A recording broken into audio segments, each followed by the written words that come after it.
વિસ્તારમાં આવેલ સરસ્વતી કોમ્પ્લેક્સ ખાતે 180 જેટલા યુનિટ સીલ કરવામાં આવ્યા।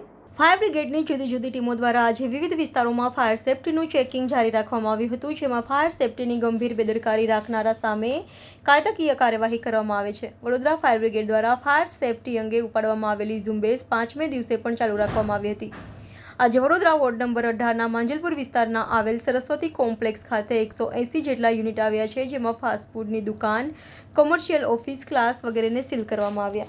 વોર્ડ નંબર 18માં માંજલપુર સરસ્વતી કોમ્પ્લેક્સમાં આવ્યા છે ફાયર સેફ્ટી ચકાસવા માટે। એ લોકો પાસે એનઓસી નથી, ફાયર એક્સટિંગ્યુશર્સ પણ એક્સપાયર થઈ ગયા છે, પંપ ચાલતા નથી એ લોકોને, એટલે ફાયર સેફ્ટી જેવું કશું છે નહીં। એટલે ટોટલ 180 યુનિટ છે, જેની અંદર ક્લાસીસ છે, દવાની દુકાનો છે, ફૂડ્સની દુકાન છે, જ્વેલર્સ છે અને કોમર્શિયલ એક્ટિવિટી ધરાવતા ઓફિસીસ છે, એટલે બધાને સીલ કરીએ છીએ અમે। અચ્છા, વેપારીઓનું શું કહેવું છે? વેપારીઓનું કહેવું એવું છે કે તમે મીટર કાપી નાખો પણ અમને કામ કરવા દો, પણ એ તો સેફ્ટી વગર તો પછી સેમ જ રહેશે ને। તો કોચિંગમાં છોકરાઓ નહીં આવે પણ પછી એમની બી સેફ્ટી શું પછી। શું નામ આપનું? વિશાલ ઠાકુર, વોર્ડ નંબર 18। વીએમસી દ્વારા સ્થળ તપાસ કરતાં તે લોકોએ ફાયરની એનઓસી રિન્યુઅલ નથી કરાવેલી અને ફાયર સિસ્ટમ પણ હજુ કાર્યરત છે અને એ લોકોની પંપ પણ એમનો વર્કિંગમાં નથી। એટલે પ્રિમાઇસીસની અંદર લગભગ 100થી ઉપર વધુ દુકાનો આવેલી છે।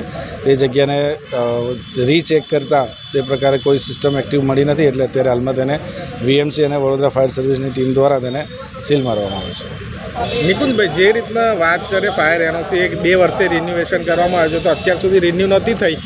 કદાચ આ રાજકોટ હત્યાકાંડ ના થયું તો અત્યાર સુધી આ લાલિયાવાડી ચાલે તેવું ગુજરાત રાજ્યની અંદર વડોદરા શહેરમાં ગુજરાત રાજ્ય પોર્ટલનું એક ગુજરાત સરકારે પોર્ટલ બહાર પાડેલું છે। તે પોર્ટલની અંદર દરેક અરજદારે ઓનલાઈન અરજી કર્યા બાદ ત્યાંથી જ અમને ત્યાં ફોરવર્ડ થાય છે। એટલે હવે જે પહેલાં જે સિસ્ટમ હતી કે વડોદરા ફાયર એન્ડ ઇમરજન્સી સર્વિસમાં ઇન્વર્ટ કરાવવું, એ સિસ્ટમ હવે નથી। હવે ગુજરાત રાજ્ય સરકાર પોતે જ એક પોર્ટલ ચલાવે છે। તે પોર્ટલની અંદર જ જે અરજદાર છે તે અરજદારે પોતે જ ત્યાં ફાયર એનઓસી સબમિટ કરાવે ને જે જગ્યાએ આવી તમે જે સવાલ પૂછ્યો છે કે જે જગ્યાએ ફાયર એનઓસી નથી એવી જગ્યાએ વડોદરા ફાયર સર્વિસ ડિપાર્ટમેન્ટ દ્વારા સ્થળ તપાસ કરીને નોટિસ આપવામાં આવેલી છે। નિકુંજભાઈ, જે રીતે તમે કીધું કે પોતાના વ્યક્તિગત રીતે પ્રોટોકોલ પ્રમાણે જાતે કરવાનું હોય છે, કદાચ આ રાજકોટ અગ્નિકાંડ ના થયો તો અત્યાર સુધી આ વસ્તુ લાલિયાવાડીની જેમ ચાલે તે વસ્તુ કરી? સર, અહીંયા પહેલાં તો તમે પૂરતી તપાસ કરી લો। જગ્યા ઉપર ફાયર એનઓસી છે, ફાયર સિસ્ટમ બી લાગેલી છે, પણ એ લોકોએ હજુ સુધી રિન્યુઅલ નથી કરાવી